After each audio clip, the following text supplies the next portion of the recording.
প্রিয়ারে প্রিয়ারে গানটা আমি শুনছিলাম সোশ্যাল মিডিয়াতে এবং ওর ছবি দিয়ে চলছিল। অবভিয়াসলি আমার ওই দিনটার কথা মনে পড়ছিল, বিশেষ করে লাস্ট সিনটা যেটা ছিল চিরদিনের, সেই সিনটার কথা মনে পড়ছিল। রাহুল অসাধারণ একজন অভিনেতা ছিল, অসাধারণ পাঠ করেছিল। চিরদিনতে ওকে কাস্ট করাই হয়েছিল যাতে বয় নেক্সট ডোর একটা ফিল থাকে, রনেসটা ওর মধ্যে থাকে আর কি, ওর জন্যই কাস্ট করা হয়েছিল। সেটা দর্শকের খুব ভালো লেগেছিল। অবভিয়াসলি কী বলবো, আর অবভিয়াসলি বললাম তো, থেকে আমরা কেউই বেরোতে পারছি না আর কি। যত চেষ্টা করছি যে ওই ধরনের ছবি বা পোস্ট আসলে সেগুলোকে ইগনোর করার চেষ্টা করছি, না হলে মন খারাপ হয়ে যাচ্ছে। না না, আমি কোনোদিন বলিনি, কোনোদিন আমি বলিনি। না না না, আমি কোনোদিন বলিনি। বা আমি এক মিনিট, প্রথম কথা হচ্ছে কোনো সিনেমা দেখার জন্য, এক মিনিট, কোনো কাজ সিনেমার বা কোনো ক্রিয়েটিভ কাজ দেখার জন্য কাউকে ফোর্স করা যেতে পারে না। যদি তোমার কাজ পছন্দ হয় সে নিজে নিজেই দেখবে। এটা ভুল তথ্য, ভুলভাবে বলা হয়েছে।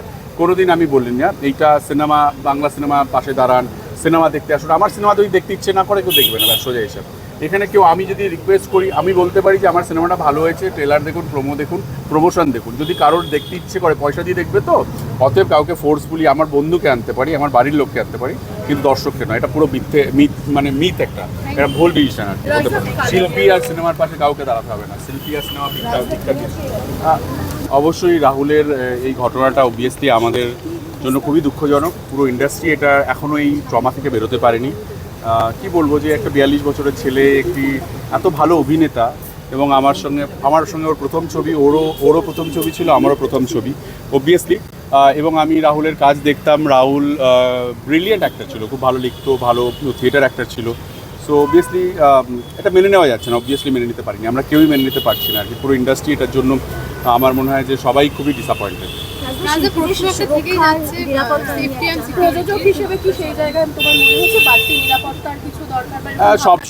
সবসময় আমার মনে হয় একটু নিরাপদ থাকাও ভালো, একটু এক্সট্রা নিরাপদ থাকা উচিত। এবং আমি সবাইকে একটা অন্যভাবেও বলতে চাই যে নিজেরাও নিজেদের নিরাপত্তা একটু বুঝে নিতে হবে আর কি। যে আমরা যখন কাজ করতে যাব, এরকম ধরনের ঘটনা যাতে আগামী দিন না ঘটে। আমরা এমন কিছু করব না যাতে আমাকে বাড়ি ফিরে আসতে হয়। আমার বাড়িতে বাচ্চা আছে, আমার ফ্যামিলি আছে, আমার বন্ধুবান্ধব আছে, তারা সবাই ওয়েট করে থাকে। শুধু আমি অন্যের উপরে আমি নিজেকে ছেড়ে দেবো না, আমি বুঝবার চেষ্টা করব আগামী দিন যাতে এই ঘটনাটা না ঘটে। তার জন্য সবাইকে আমার এটা বিনীত অনুরোধ।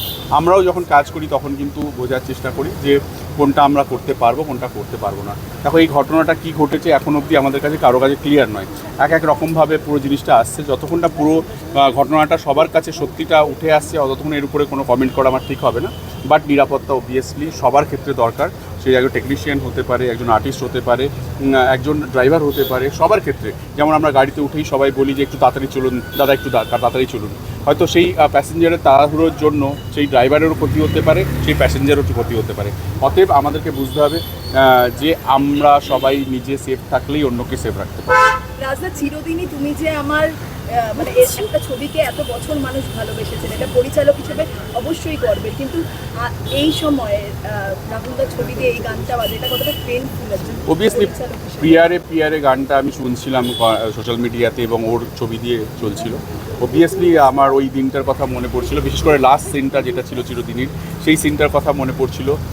রাহুল অসাধারণ একজন অভিনেতা ছিল, অসাধারণ পাঠ করেছিল। চিরদিনতে ওকে কাস্ট করাই হয়েছিল যাতে বয় নেক্সট ডোর একটা ফিল থাকে, রনেসটা ওর মধ্যে থাকে আর কি, ওর জন্যই কাস্ট করা হয়েছিল। সেটা দর্শকের খুব ভালো লেগেছিল। অবভিয়াসলি কী বলবো, আর অবভিয়াসলি বললাম তো, থেকে আমরা কেউই বেরোতে পারছি না আর কি।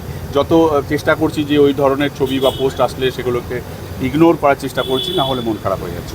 তুমি একটা কথা বললে যে নিজেদেরকেও নিরাপদ থাকতে হবে, নিজেদেরকে নিরাপদ থাকতে হবে সত্যি সত্যি। কারণ আমরা ফ্লাইটে উঠলে একটা কথা সবসময় বলে যে যখন কোনো একটা ফ্লাইট দুর্ঘটনার মধ্যে পড়ে তখন যাতে যে অক্সিজেন মাস্কটা আছে সেই মাস্কটা আগে নিজে পরি। আমি যদি সুস্থ থাকি, আমি যদি নিরাপদ থাকি, তাহলে আরও 4টে লোককে নিরাপদ রাখতে পারবো। তো সবার ক্ষেত্রে আমি বলবো যে নিজের জীবন অন্য কারোর হাতে ছেড়ে দিও না। অন্য কে তোমাকে কিভাবে দেখছে, প্রত্যেকের ন্যারেটিভ আলাদা হয়, প্রত্যেকটা মানুষের ভাবনা চিন্তা আলাদা হয়।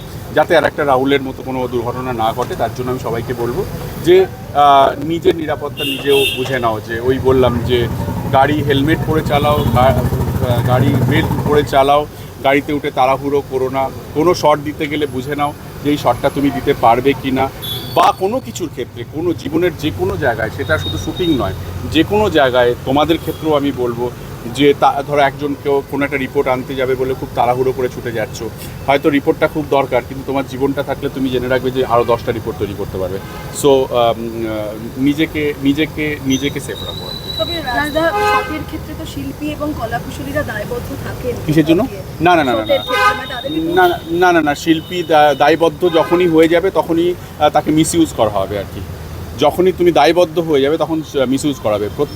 প্রত্যেক মানুষের নিজের একটা ইচ্ছে কি প্রকাশ করতে পারে? 100% করতে পারে, কেন পারে না? তুমি সিনিয়রদেরকে জিজ্ঞাসা করো যে আমি দায়বদ্ধ যখনই হয়ে গেলাম তখন কিন্তু আমাকে দিয়ে ভুল কাজ করানো হবে।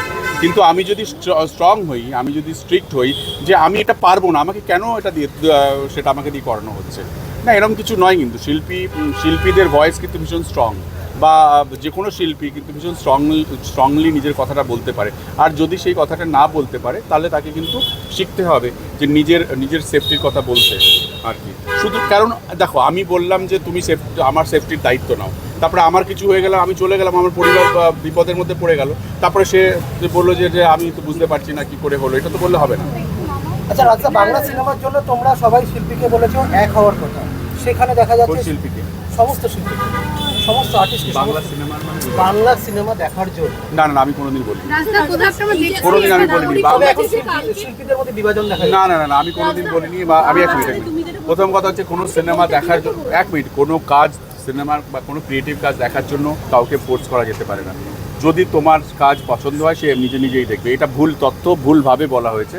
কোনোদিন আমি বলিনি না এইটা সিনেমা, বাংলা সিনেমা পাশে দাঁড়ান, সিনেমা দেখতে আসুন। আমার সিনেমা যদি দেখতে ইচ্ছে না করে কেউ দেখবে না, ব্যাস সোজা হিসাব। এখানে কেউ, আমি যদি রিকোয়েস্ট করি, আমি বলতে পারি যে আমার সিনেমাটা ভালো হয়েছে, ট্রেলার দেখুন, প্রোমো দেখুন, প্রমোশন দেখুন। যদি কারোর দেখতে ইচ্ছে করে পয়সা দিয়ে দেখবে তো, অতএব কাউকে ফোর্সফুলি আমার বন্ধুকে আনতে পারি, আমার বাড়ির লোককে আনতে পারি, কিন্তু দর্শককে নয়। এটা পুরো মিথ একটা, এটা ভুল ডিসিশন আর কি, হতে পারে না। কালকে যে একদম নাগরিক সমাজে যে মিছিলের ডাক দেওয়া হয়েছে সেটা নিয়েও বলা হচ্ছে যে কাদের তরফ থেকে বা কিছু অনেক কথা হচ্ছে, সেখানে আমি কি এই মিছিলে কি তুমি থাকবে? না আমি থাকবো না। আমি যেহেতু আমার এখন ক্যাম্পেনিং চলছে, তো আমি ওখান থেকে এসছি আর কি। কিন্তু সমস্ত রকমভাবে ইন্ডাস্ট্রির যে কোনো পরিকাঠামোভাবে যে কোনো যদি তার জন্য যে কোনো ডিসিশনের ক্ষেত্রে আমি তাদের সবসময় তাদের পাশে আছি। শিল্পী আর সিনেমার পাশে কাউকে দাঁড়াতে হবে না। শিল্পী আর সিনেমা ভিক্ষা